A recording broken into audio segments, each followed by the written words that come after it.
Welcome to On the Ballot with Ballotpedia. I'm Victoria Rose, and thanks for tuning in. We're back with our first interview of the new year. Today, Ballotpedia's own Corey Eucalito will join me in conversation with journalist and political analyst Barry Casselman. Barry has been reporting on and analyzing American politics for over 50 years. He published his first newspaper when he was just 29, and in the decades since, he's written for dozens of publications, hosted radio shows, authored books about Minnesota politics, and has even written some poems and plays. These days, Barry's most active on his blog, The Prairie Editor, which you can check out on his website, barrycasselman.com. We spent a lot of time in this one picking Barry's brain about his experience and had some fun riffing about his most memorable stories. You'll also hear us chat about what happened in the midterms, Minnesota politics, how political journalism has changed over the years, and even get into some early 2024 presidential predictions. As always, you can find us on Twitter at Ballotpedia. And now, here's our conversation with Barry Casselman. Joining me now is Ballotpedia's managing editor for marquee elections, Corey Eucalito. Also joining us today is Barry Casselman. Barry, thanks for coming on the podcast. Thank you for inviting me. Barry, for those of our guests who aren't familiar with your work, would you mind just briefly introducing yourself and telling us a little bit about your work? Well, I've been a journalist, opinion journalist and reporter for over 50 years. My first campaign that I covered was the 1972 presidential campaign. But before I was a journalist, I always point out I've never had a journalism course and I never was in a journalism school. I'm a self-taught journalist. A journalist who learned by working, by editing and publishing a community newspaper many years ago. Actually, my background is as a literary writer. I did go to the writer's workshop at the University of Iowa, where I got my degree. And I have been and continue to be a working poet and fiction writer. And I even write plays. I saw that in your bio. That's very interesting. I learned early on it was very difficult to make a living as a literary writer. So when I moved to Minnesota in the early 1970s, I was planning on starting a little literary publishing company. But in the end, I had some equipment and a lot of debt. And I lived in what we call a new town here in Minnesota. So I decided to start a newspaper from scratch, which I did. And then that led to my being a newspaper editor, reporter, and publisher, and janitor for almost 15 years, at which point I got pretty tired of all the work. And so I became a freelance journalist, and I've worked in a nonprofit organization. But in the last few years, I've been strictly writing. I have my own blog. I'm known as the Prairie Editor, and write for a number of publications. And my subject is not only politics but culture and the whole American and international scene. I have a keen interest in international affairs as well as American politics. For our listeners' knowledge, Barry started his newspaper at the age of 29. I am currently 28, so I already feel a little bit behind the curve, but we're very excited to talk about your career and everything that you have accomplished in it. What made you interested in politics in the first place? Well, I've had that interest since I was a little boy. I knew I was going to be a writer as a little boy, but I also knew at my family dinner table, my father was a physician, but we talked a lot of politics at the dinner table. And it's a subject that's always been interesting to me. And I maintained an interest. And so it was a natural thing for me when I started my newspaper to not only write about cultural affairs, but also to write about politics. So, Barry, in all this time covering the news, what are some of your favorite or maybe the most interesting stories that you've had the opportunity to write about, particularly in politics, whether it's breaking news, something ridiculous or unique? What comes to mind as some of your the highlights of covering in your career? After 50 years, as you can imagine, there's many things. Of course, in earlier years. I went to both the Republican and Democratic national conventions. I've interviewed almost everyone who's run for president in the last 40 years, including people who became president. So there's many stories, but the one I like to tell these days is when I had my newspaper. It was a neighborhood paper, but I acquired an audience, a readership from beyond my neighborhood, including one of my subjects was politics. And along around 1985, I've been publishing for over a dozen years. I wrote a piece on my front page, an editorial piece, predicting that someone who was pretty unknown at that point could well become not only the Democratic presidential nominee, but president. And I published that, and I later got to know that individual very well in his campaign, which turned out to he ran for president. And you know who that was? It was Joe Biden. And now, 40 years later, he's the president of the United States. So that was one of my delayed reaction predictions. I've made many others. I've had a pretty good track record, although I've had a number of times I made predictions and they didn't turn out. It's a very tricky business trying to make political predictions, especially in the recent days when politics has become so volatile as it is today. That gets me exactly into my next question, which was so much has changed about the world and politics since you've been covering about it. What's different about politics today and what's stayed the same over so many years? Well, it's a big subject. I think what has changed because of the nature of the media and the changing of the media is that more and more people are finding out about what's going on. So you have the internet, which made a singular change in American communications. You have social media. You have the decline of the newspaper and of print media as a result. And we find, I think that people are taking a greater and greater role in their politics. And I'm not sure how it's going to work its way out, but I think we're at a new stage of our representative democracy. It's kind of interesting because politics has at the same time both become more national and yet more local as people become more involved in their school board elections and city council elections. And then also obviously having the most people ever to have elected a president be in 2020. So politics is definitely kind of all over the place these days. I'm kind of interested in your study of the state of Minnesota. How did you end up finding a niche there? And what's so interesting about that state politically to you? Well, I was going to graduate school in Iowa, as I mentioned, and my brother lived in the Twin Cities in Minneapolis, working for Honeywell here. I used to come up and visit, and of course, I came in the summer when the weather was so nice here, and I sort of fell in love with the place and decided that I would settle here. In that era, I used to call this place the biomagnetic center because it was a very exciting place for culture, for theater, for the arts, but also for research.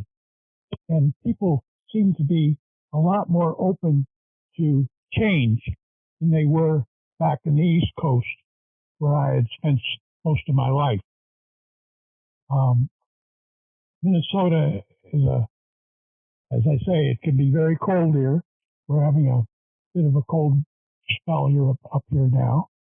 So the winters are not as pleasant as they are for my friends like Corey in South Florida. But Minnesota is interesting. The election recently you mentioned local elections. So in Minnesota, the Democrats won almost everything on the state level, but on the local level, the Republicans did very well in school board elections as part of the movement which is taking place all across the country of parents sort of taking back their schools from forces and influences that they don't agree with. And so there's a very interesting contrarian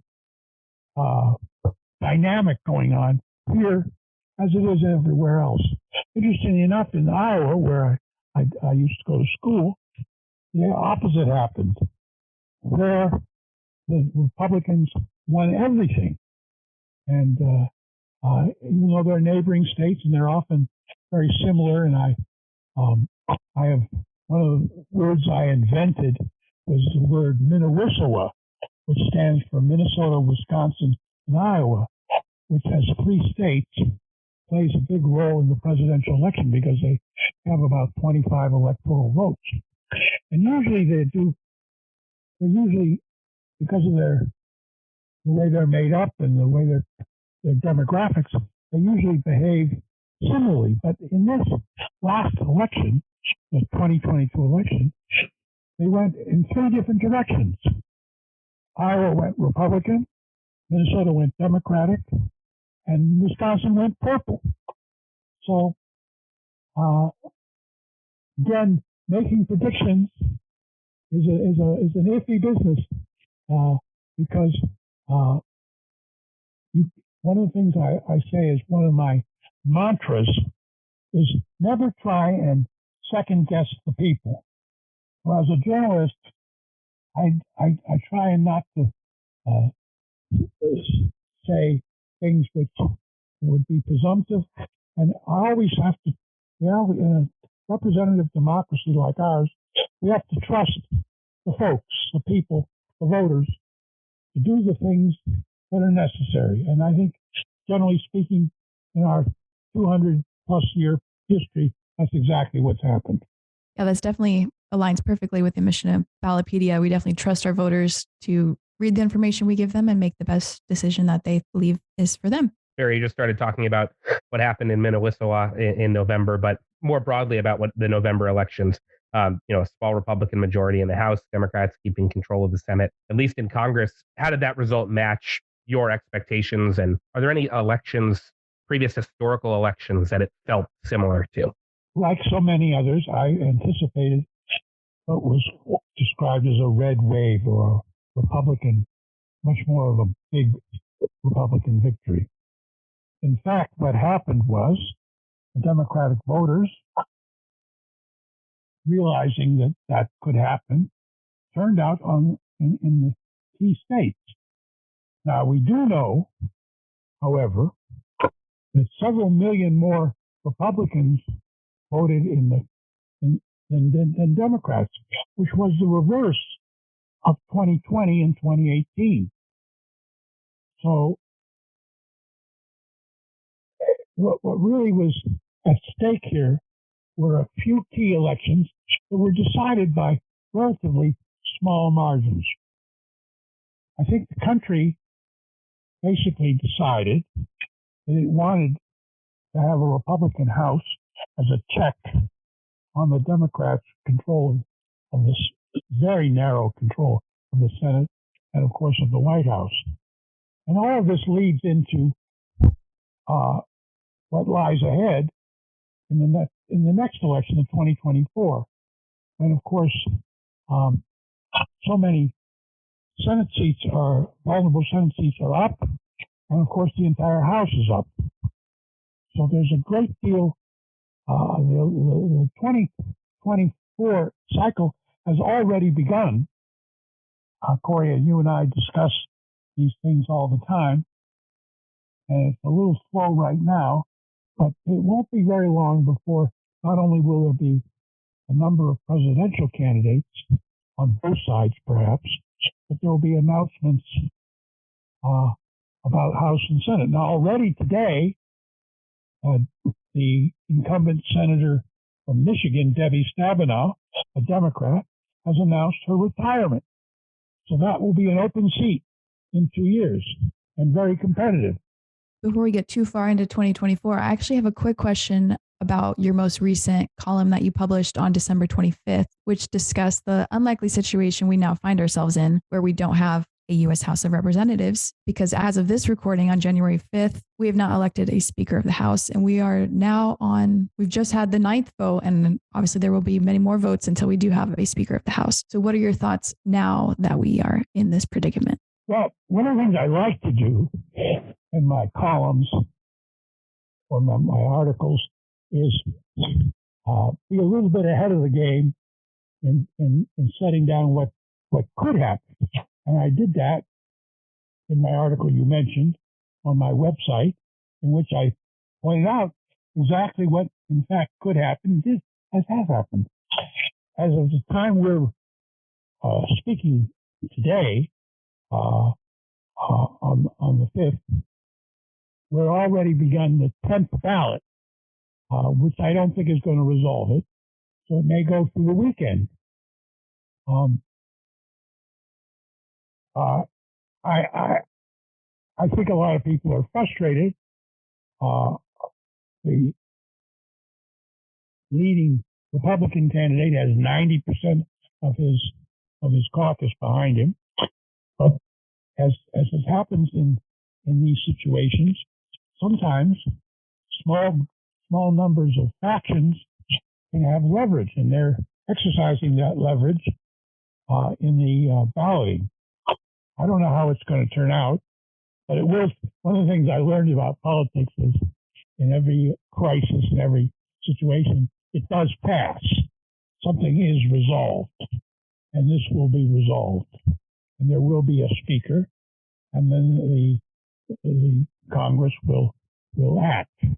How it is going to turn out, I just don't know at this point. Although I think at some point, I thought somebody made a very good point that as long as they don't have a speaker, they have not been sworn in, they don't get a paycheck. And at some point, reality is going to set in for the members of the House. They've got to resolve this, because not only don't have a paycheck, not only don't they have a session, but as one member discovered today, they can't even talk to people because they're not bona fide members of the House until they're sworn in. So several groups and organizations can't even talk to them until they are. So reality will set in, and we will get some kind of a resolution, and then we will go from here. And it'll be very interesting to watch. Yes. One of the things that all of us, you and I, will be writing about and talking about is where this is going. For sure. It's very, very interesting to watch. The fact that this has not happened, obviously, in recent history, and the last time it happened was over 100 years ago, I believe. Now we can return to 2024. We're still a long way away from the next presidential election, but it's never too early to start playing that prediction game. So what are you watching for? You kind of touched on it already, the Senate. Are there any candidates for president that you are keeping your eye on? Don't misinterpret what I say as advocacy, but rather as an observer. And as an observer, it appears that the governor of Florida, Ron DeSantis, is a major potential player in the nomination battle for the Republican nomination for president. And if the polls have any relevance, and sometimes they are misleading, but they have any relevance, he is the only one so far who can give the former president, Donald Trump, a challenge. In fact, DeSantis is already ahead in some states. And so there's going to be a big battle over the Republican nomination. In regards to the Democratic nomination, there's a lot of doubt whether President Biden can run for another term. He seems to be taking steps to do that, and the outcome of the 2022 election gave him a bit of a boost. But as the Rasmussen poll, which is one of the most accurate polls we have, has recently shown, a majority of Democrats don't want Mr. Biden to run for re-election, which raises the question, well, if not Mr. Joe Biden, who? And that seems to be a big question because so far, the Democrats don't seem to have the so-called backbench that the Republicans have. Republicans have about half a dozen to a dozen serious potential candidates, although, as I say, only Mr. Sanders seems to have the popular support to mount the necessary challenge to Mr. Trump. On the other hand, the Democratic nomination, should Mr. Biden not run, or even if he does run and gets challenged, is wide open. And I hesitate to make any predictions because it's so unsettled, especially on the Democratic side.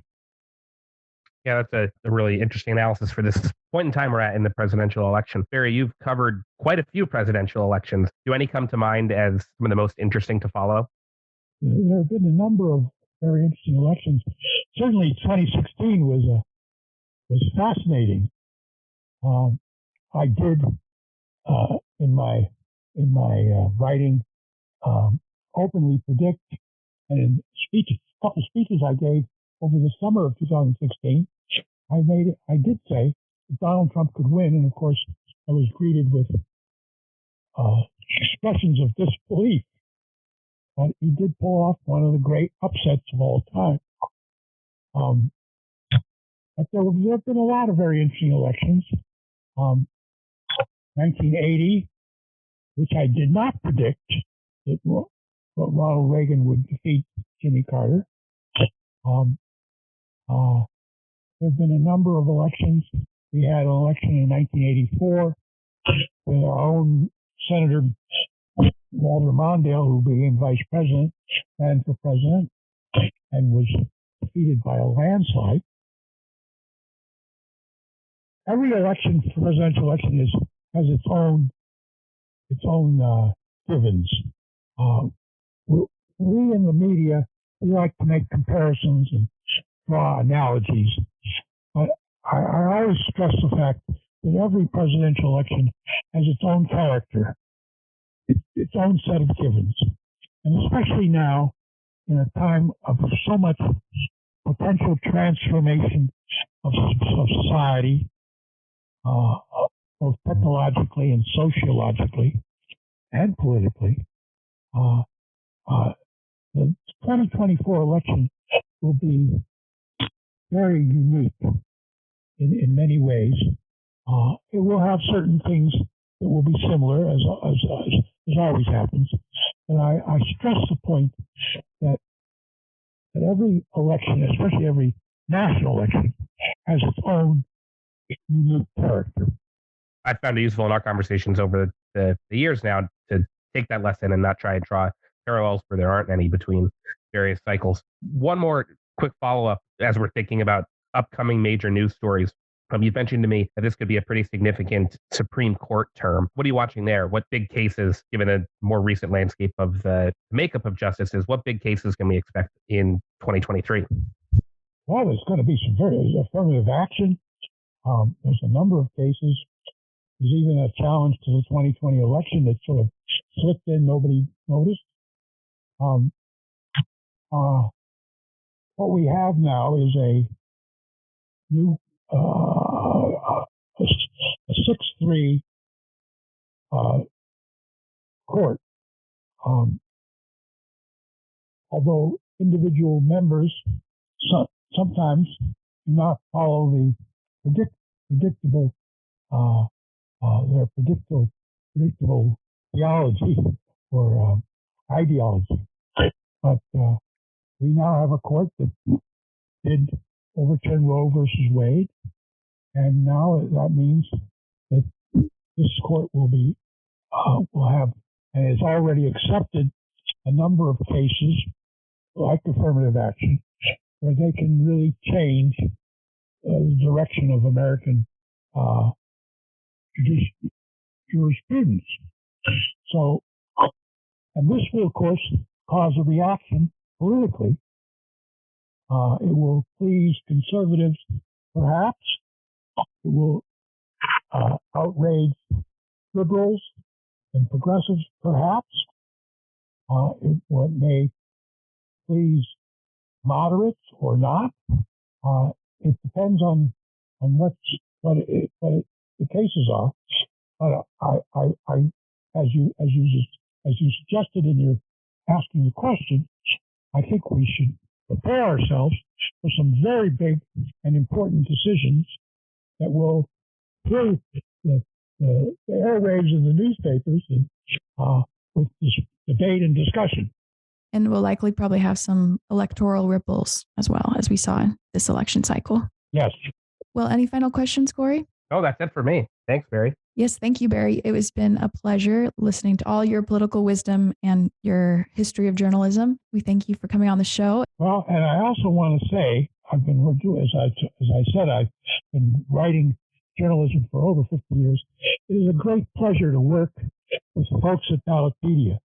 You know, one of the arguments and issues I have is that the media has not always been fair and objective in its coverage, especially as its reportage. And it's a great pleasure to work with the men and women at Ballotpedia, which, in my view, is probably the best and largest venue for really objective and detailed and useful political information in the country. So thank you for asking me to be part of this.